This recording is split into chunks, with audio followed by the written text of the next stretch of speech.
This is the Lone Creator YouTube. We hope this video helps. You start by getting files and tools ready. First, put your Java source and your HTML file in one organized folder. This reduces path confusion. Then choose how Java will run, compile to bytecode for server-side, or transpile to JavaScript/WebAssembly with GWT or TVM. Install the JDK and the chosen transpiler, and run a lightweight HTTP server for testing. Once done, open index HTML in the server context so relative paths resolve correctly and you can iterate fast. Now you perform the conversion or expose Java on the server.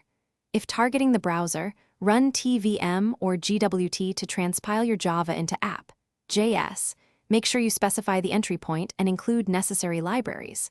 Alternatively, compile Java to run on the server and create a REST or servlet endpoint that your HTML can call. Once the build finishes, copy the output file into your web folder and verify paths. Then, reference the generated script or endpoint from index.html and reload the page to test. Finish by linking and validating. In index.html, add a script tag pointing to the generated file or use fetch/xhr to call your Java backend. Make sure the path matches the server route. Start the local HTTP server, open DevTools, and observe console and network tabs for runtime errors, missing modules, or 404.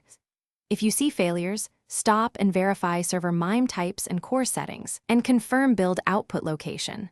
Once fixed, retest. Your Java logic should now be callable from the page.